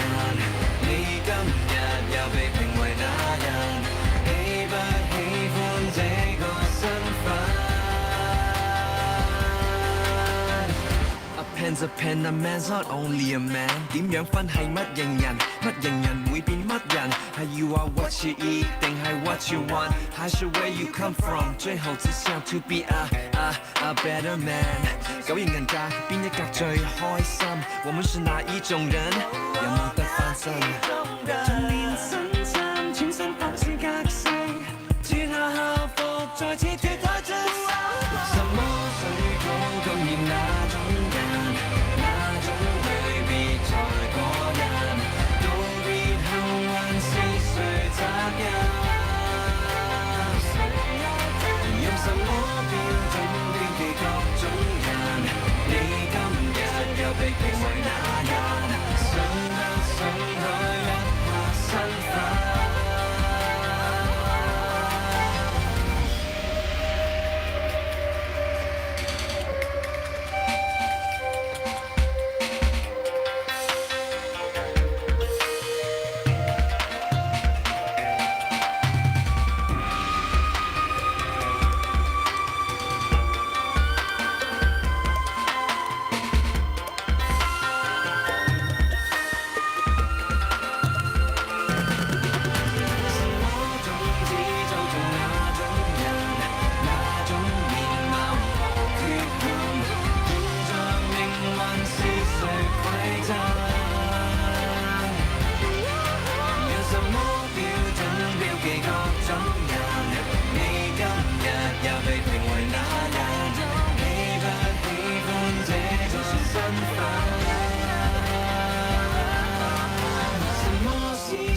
改變那種人，那種面貌無缺陷。現在命運是誰饋贈？是什麼出身都要有心人？你希望日後成為那人？日後命運是誰饋贈？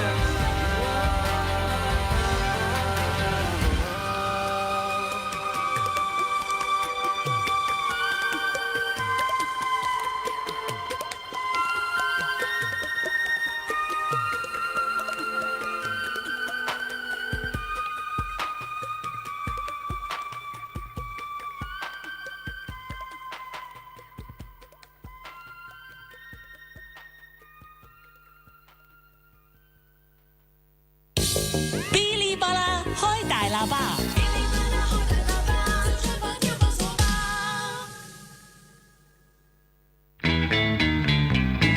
影人裙底咧，睇唔到啲咩？講話性犯罪其實有部分咧就係嗰個遐想啊，引致到佢會興奮，因為有好多嘢係你隻眼係其實一個感官器官嚟噶嘛，令到個腦產生刺激，唔知邊部分啦，某一部分會有興奮感覺。咁佢望咪得咯，佢做乜仲要影相咧？個心理狀態就可能一個可能唔夠上癮，而令到佢有壓迫性，重複同樣嘅行為，佢先會有個性嘅興奮嘅出現。外在嘅因素加重，夫妻關係啊、人際關係啊、工作嘅壓力，偏向尋求更刺激嘅嘢。性其實即係身體裏邊可以唔使金錢，但係又會有刺激。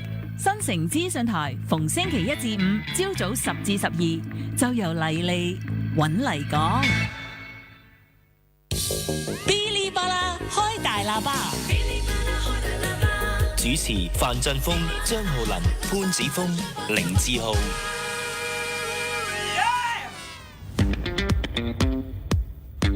好啦，繼續翻嚟直播室啊！咁啊，我哋頭先呼籲打電話嚟啦，咁啊即刻有位朋友打電話嚟啦，我哋不如同佢傾下偈先啊 ！Hello，係阿峰，係啊，你好，你好啊，係主持，你好啊！咁啊，你想同邊位傾偈啊？你想問九型人格啊，定係想同阿 Jo 傾下偈啊？我想問阿 Jo 啊，係，竟然有個男仔問我嘢，係咯，你有冇咩特別嘅取向啊？我嘅取向都好正常嘅。OK， 係，你想同阿 Jo 傾下偈，即係你係即係聽咗佢嗰個情況係嘛？係啊，阿 Jo 真係又頭先聽佢講嘢啦，我諗我好欣賞佢好孝順嗰個位置啦。因為會真係今日嚟講，唔係個個人咧，真係可以為咗自己阿媽啦，咁去揀另一個係調翻轉嘅。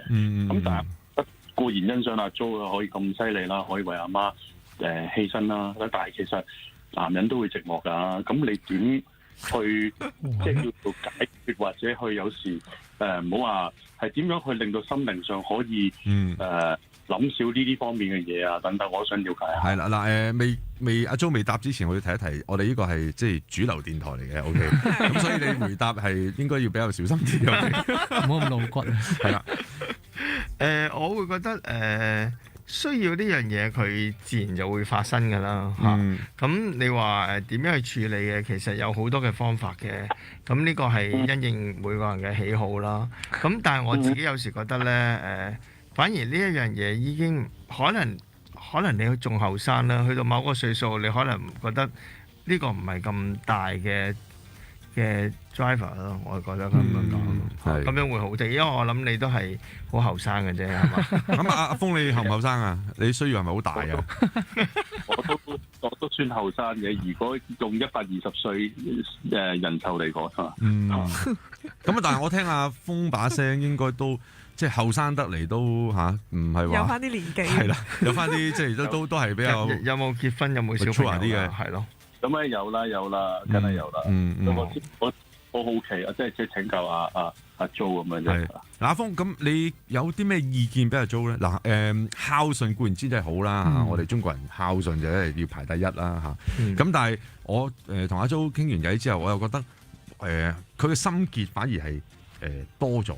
孝順係應該嘅，但係喺孝順當中係咪可以攞個平衡咧？嗱，我相信媽咪都係希望你成家立室啊，你去10個仔女，就得你啊仲喺度未結婚，係嘛？咁作為媽咪咁，梗係想你成家立室嚇，即係呢個都係心願嚟㗎啦。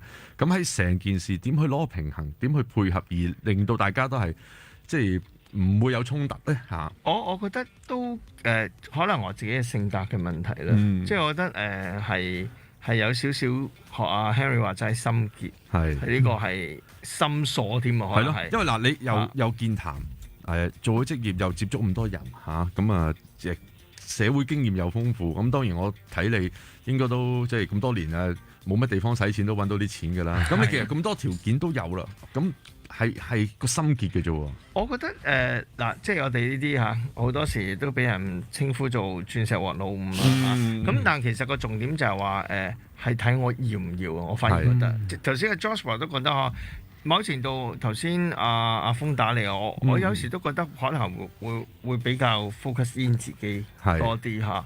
咁但係你問我，可能因為我媽咪真係好好，即係我感覺到佢好偉大，所以我覺得會擺佢喺我人生裏邊嘅 first priority。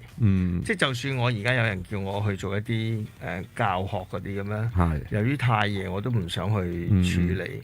咁我覺得可能係我自己 between 我媽媽嗰個情義啊等等啦，所以我變咗我真係某程度我都幾 enjoy 而家呢個 moment。頭先我哋咪講嘅，可能我唔會脫離呢個舒適範圍啦。我覺得呢個你習慣咗呢個生活，習慣咗可能嚇，所以可能孝順咧，即係我其實都聽到好多人講我孝順，咁我覺得自己係，我又覺得好普通，應該做嘅嘢嚟。係啊，我覺得係應該做，但係硬係好多人呢步哇你好孝順。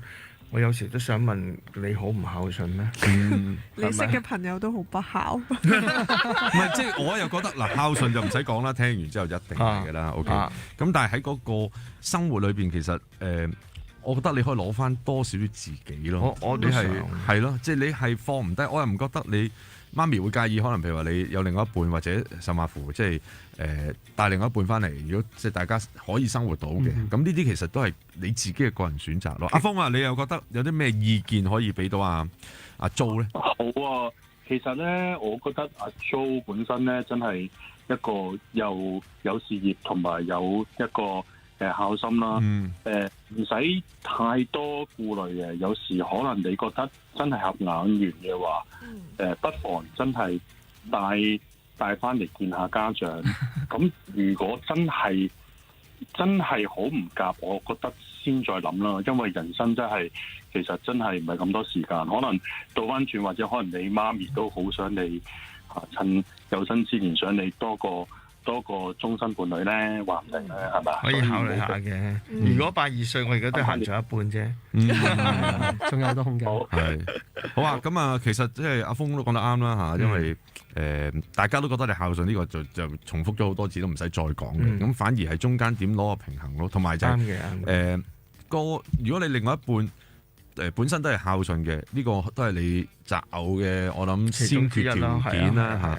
咁佢見到你咁，我又唔會覺得佢有太大問題。爭在中間點去攞一個平衡咯，係嘛？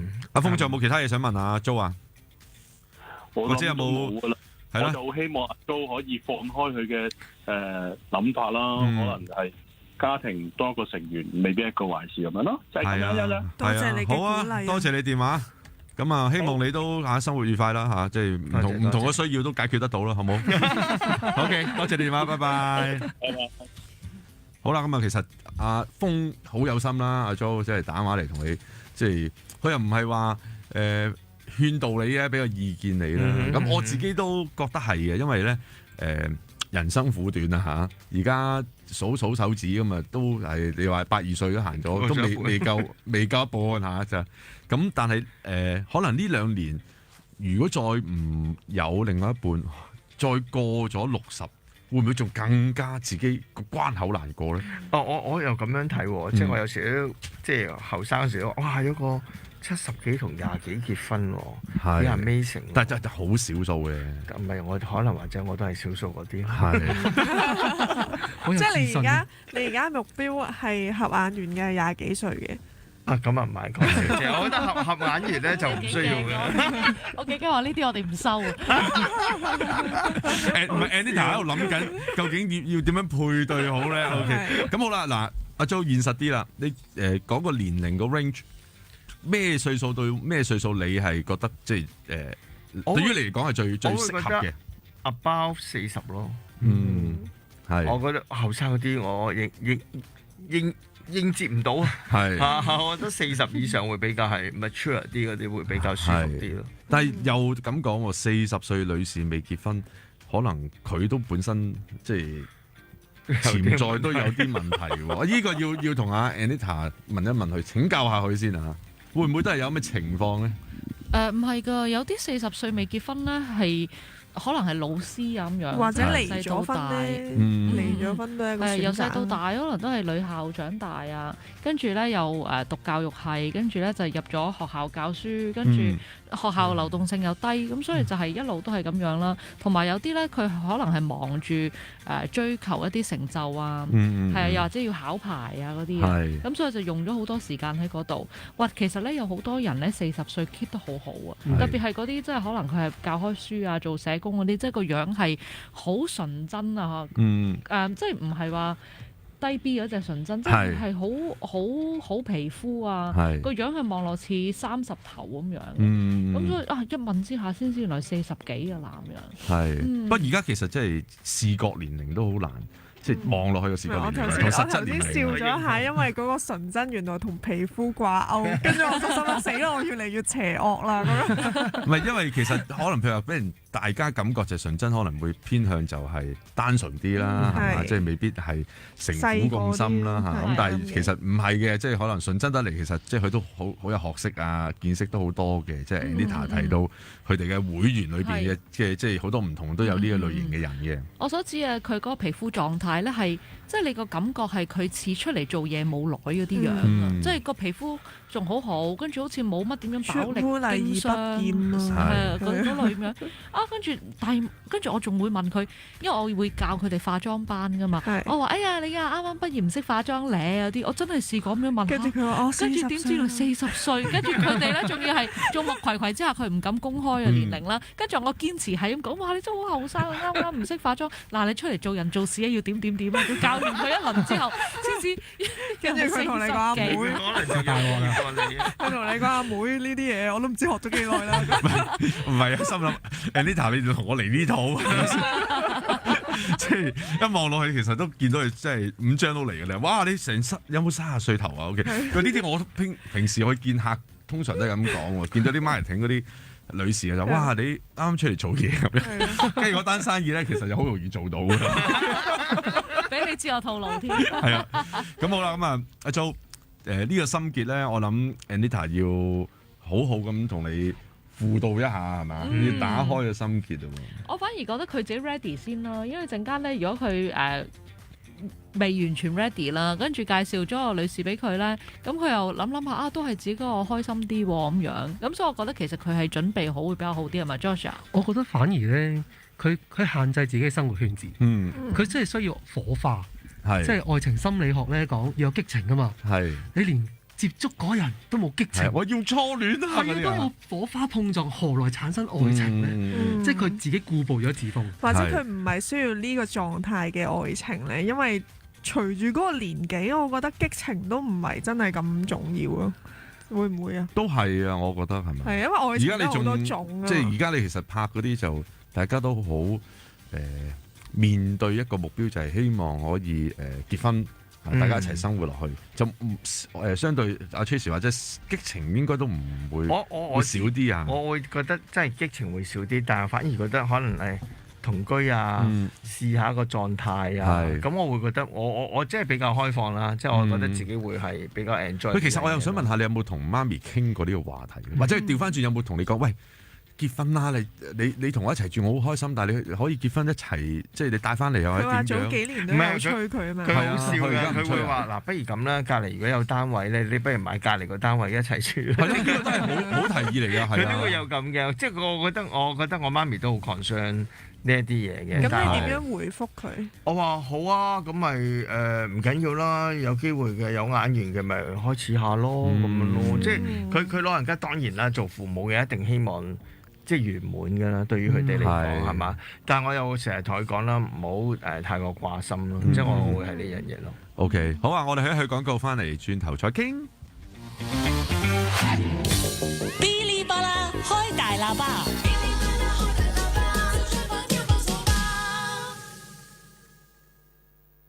凌晨12點39分，天文台錄得室外氣溫17度，相對濕度34%。請注意火災危險警告信號為紅色，表示火災危險性極高。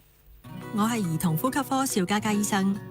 疫情升溫，作為媽媽想俾小朋友最好嘅保護，就要安排6個月或以上嘅仔女打新冠疫苗。感染咗新冠絕對唔係一般傷風感冒，有機會併發腦炎等重症，要深切治療甚至死亡。而孕婦打咗針，唔止可以減少重症，仲可以將抗體傳俾胎兒。餵人奶嘅媽媽打咗，初生嬰兒就可以透過母乳得到抗體嘅保護。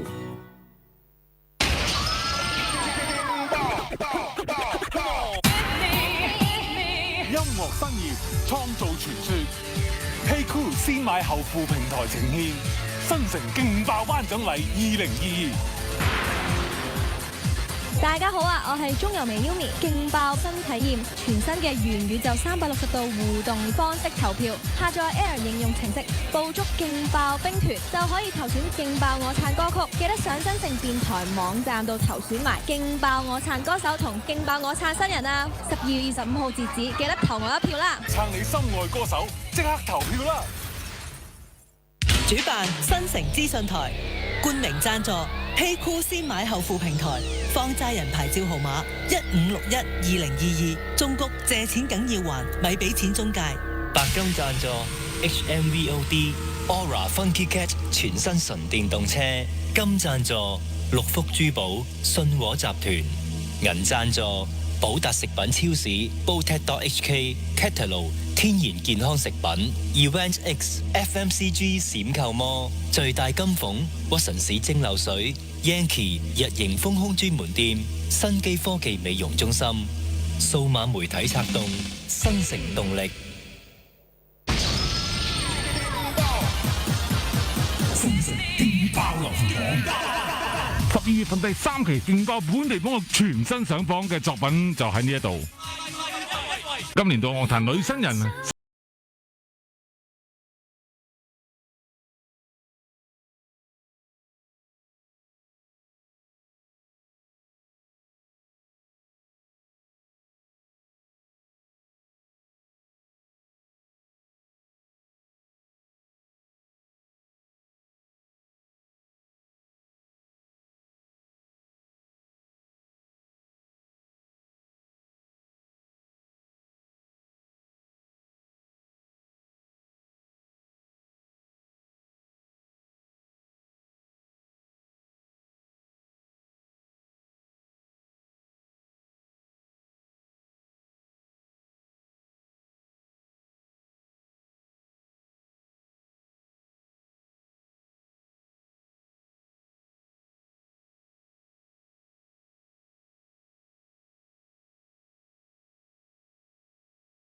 喺度沉淪，佢自己咧就同埋 Gu Chan 齊齊作曲呢首歌，加埋咧小黑填詞，Nick Choi 編曲，Nick Choi 同埋張曼莎齊齊嚟監製住。新城資訊台，逢星期六下晝4至7 FM 99.7，準時爆發。星期一下晝4點，精彩重溫新城勁爆流行榜。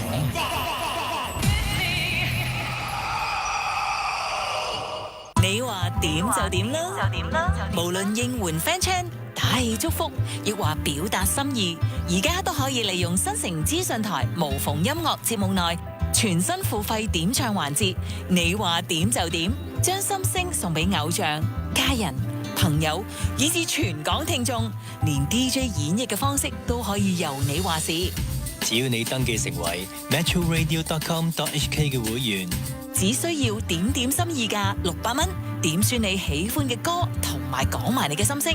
主持會於星期一至五下晝2點至3點，無縫音樂喺你指定嘅日子同時段內播出。即上 metroradio.com.hk/dimsong DIMSONG。你話點就點，就點就點就點就點。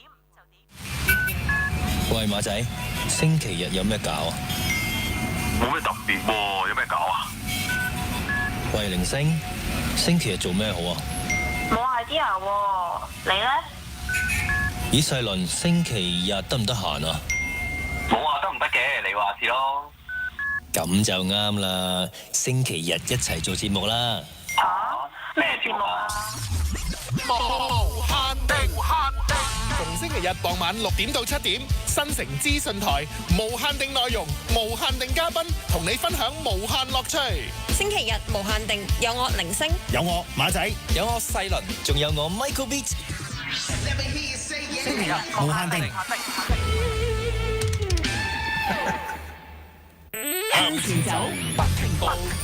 FM 99.7 Metro FM 99.7新城資訊台。嗶哩吧啦開大喇叭。主持范振峰、張浩林、潘子峰、凌志浩。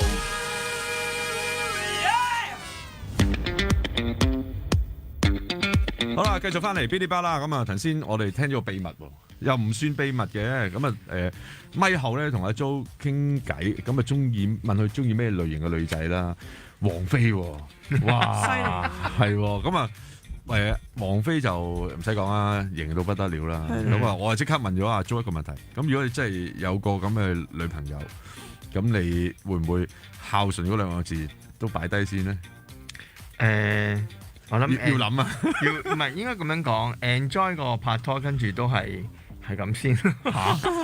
但係呢個係你理想嘅，好即係其實好中意佢個。呢個係心結咯，係嘛 Anita， 即係好喺個心結解開唔到你，即係俾咩類型佢都係難搞㗎喎，係真嘅，係咯。係啊，所以你繼續講下王菲嗰度，去分析下先，等下係啊，佢又好似想放低阿媽咁樣，頭先講下。係啊，咁會有嘅，咁點會唔會去浮動啊？但係即係頭先阿 Henry 都講得好好啦，即係我自己某程度我都要去攞個平衡點嘅。但係如果當然仲要知道對方佢對老人家點睇法啦，即係有好多嘅考量。咁你問我，如果你頭先第一個問題，你見到我有猶豫，我會㗎，我會同佢有機會向結婚嘅方向去行。但係個過程係真係你會有好多嘅考量咯。但係我話俾你聽，我 OK 嘅。即係如果我真係哇，即係我真係好中意。但係你會唔會有好多嘢即係諗得太仔細咧？即係兩個人一齊，其實有好多嘢係計唔到數嘅。你講得啱。當然佢孝順係重點啦，呢個一定知道你要啲咩啦。你最後拍拖之後見真章，你先至再去決定下一步係點啦。我會咁樣去睇啦。我諗應該係好似 Joshua 所講咧，即係一個人可能有個觸動點俾到佢，或者阿 Joshua 會唔會平時同人或者阿 Jo 平時同人相處咧，會唔會好容易見到人哋嘅一啲性格嘅陰暗面啊？即係睇到佢有時做嘢嗰啲小動作，就估到佢呢個人個品德啊，或者係值唔值得一齊啊嗰啲，容易揾到呢啲。會，我絕對認同。但係我除咗孝順啦，覺得開朗係一個，即係頭先 Joshua 有講，佢都好了解。我會比較中意一啲開朗啲，即係唔好話哇公主嗰啲真係對唔住咁酷嗰啲啦，即係啲發神經嗰啲唔得啦。咪而家40歲以上都仲公主緊嘅，即係應該都係好大問題嘅。即係可能咁啱你又遇到唔少，會唔會咧？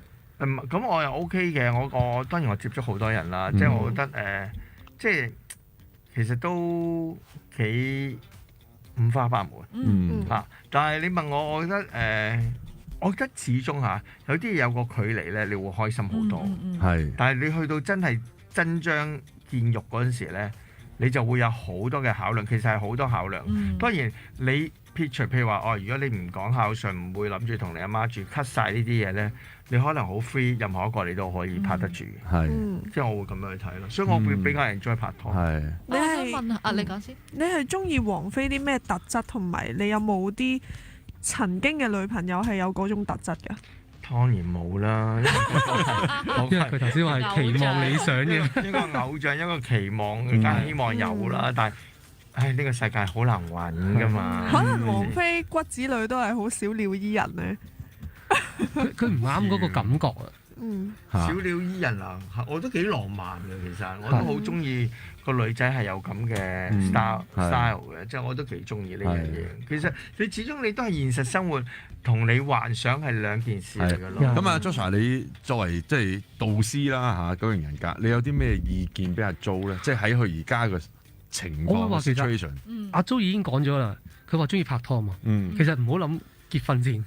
先享受拍拖，係啊，因為你享受咗，你先知道嗰個人啱唔啱啊嘛。係啊，如果你唔享受嘅時候，你唔知道嗰個人究竟啱唔啱，可能一味靠估，一味想像，嗰個人唔啱我，諗得太多，或者有保留，因為對阿 Jo 嚟講，可能佢會諗咗當做咗，即係諗咗有好多嘅考量點，又認定係咁樣啦。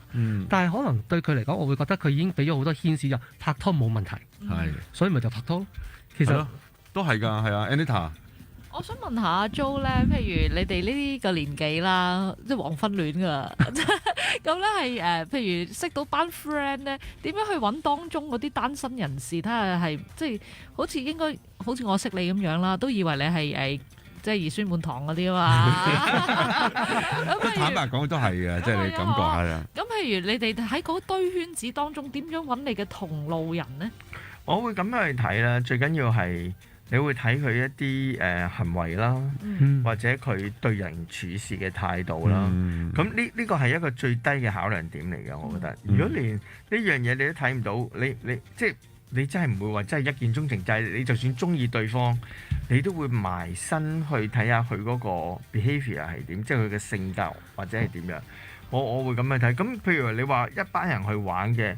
咁你都會睇下合眼緣先，即係第一外表係唔通佢幾好，佢係一個甩頭髮啦，即係大鼻啊嗰啲咁樣好難講我鼻好大㗎。唔係唔好咁講，即係有啲係總之係要阿 Jo 自己覺得佢中意先舒服。我覺得我對唔住啊，可能我講錯嘢，但係我覺得咧最緊要係自己嗰個感覺係舒服我覺得 OK。頭先我聽到一樣嘢，阿 Jo 講咧，即係因為之前同佢傾開偈，因為可能佢話揾女仔咧都唔想麻煩。係啊，你講多少少，即係譬如唔想麻煩呢一樣嘢嘅睇法。係因為有多時咧，你要即係我某程度頭先都好準嘅，我係好中意自由。但係有時有啲人咧，即係過分咗。自由都要有拘束嘅，其實。即係你都有自我嗰方面。咁麻煩，即係頭先即係尋日同阿 Joshua 傾偈，咁我有時覺得我自己都係比較freestyle 啲，咁所以你變咗你又要好多考量到即係婆媳嘅關係啦。你雖然話唔諗啫，但係哇，中國人一路都係呢個問題糾結好咗好耐。同埋你其實即係講到尾，你自己都唔急。係啊，你自己唔急，咁其實就身邊人都好難同你急。咁同埋就係你自己唔急，你可能見到個對象可能第一相對你揾對象嗰個會窄啲嘅，即係嗰個對象嘅圈子啊 OK。咁喺咁嘅大前提底下又窄啲喎，咁你見到一啲可能都啱啱地，咁你又覺得咦好似麻煩咗啲喎，又好似又唔係完全唔啱，又啱啱地，唉算啦，由佢啦。即係你好多時咁樣會唔會錯過咗好多？呢個一定會有㗎啦，只不過我有時咁樣去睇啊，有時有啲念頭咧，你要好快去閃咗佢就算嘅，即係你話就算係 miss 係會有好多你嘅錯失嘅。咁我講真嚇，我成日都喺街望人㗎，即係我都幾中意去夾嘢係啊，我都話幾好喎，咁都幾好喎，有冇即係幻想下啦，但係都係好 enjoy 呢個過程。你 enjoy 睇，你冇 enjoy 行動咯。係嘛？你即係行動咁弱啊！佢已經好滿足啦。係啊，同埋自己身邊圍繞住都好多女性嘅朋友啦。咁其實係覺得其實都幾多港女嘅，即係剩女啊嗰啲，我都發覺都幾多下嚇。咁啊，當然啦，有好多嘅香港嘅問題啦。咁我始終覺得都係最緊要自己係鑽石王老五就少啲嘅感覺上係嘛？我會覺得即係譬如阿 Jo 佢呢個即係心態咧，係好值得尊重嘅。即係每個人都有佢嘅生活習慣啦，自己諗法啦。你唔影響到人咪得咯，係咪？呢個都係成日講噶啦。咁所以譬如我哋即係公司啦，就會去問佢嘅。都會問你係咪即係有心想發展對象？因為好多時你去到呢個年紀揾咧，應該都係最後一個㗎啦嘛。啲女仔唔係出嚟淨係玩下，試下夾唔夾嘅，真係揾一個好有機會走埋一齊嘅，所以係會都問得好認真咯。即係佢哋做晒問卷啊、配對啊，我覺得呢方面幾好。即係知道大家要咩先啦，唔好即係再叫做浪費時間啦，係咪先？即係希望就一比就中啦，係咪先？係啊。咁呢個 case 我諗我哋真係要長期問住阿 Anita 每次嘅 Anita 都問一問。咁希望咧就係可能係講緊2個月之後。咁啊 Anita 就同我哋報一報喜訊啦就阿 Jo 好啱啊呢個生咗仔啦！咁我要上嚟呢度我要再上嚟呢度。咁我哋就即係第一時間即係衷心祝福啦，係嘛？即係祝福你早生貴子係啦。咁啊都係嗰句啦，個心結咯。我自己同你傾咗即係呢2個鐘頭，係啊，呢個心結可能未必話一定解開晒嘅，咁但係就如果可以開闊啲個門口，咁可能你望到嘅嘢又會多少少。講得好好啊，好嘛？係啦，咁啊，今晚時間差唔多啦，咁我哋多謝晒阿 Jo 啦同我哋分享咗好多你自己即係嘅擇偶啊，或者個感情嘅睇法啦咁我哋多謝阿 Joshua 同我哋講咗咁多即係9型人格嘅嘅分析啦嚇。咁我哋下個禮拜三咧繼續同樣時間，我哋 Chill Up 環節咧有 Hong Kong Romance 贊助嘅。咁啊 Anita 下個禮拜係咪都係賣關子啊？定係都有一啲筍盤會推介啊？會嘅，下個禮拜咧都會有一位咧成熟嘅單身男士上嚟嘅，所以咧如果成熟嘅單身女士你想認識佢嘅話咧，下個禮拜三嘅夜晚咧記得收聽呢個節目啦。好啊，咁啊今晚時間差唔多，多謝大家收聽同收看啦，拜拜。拜拜。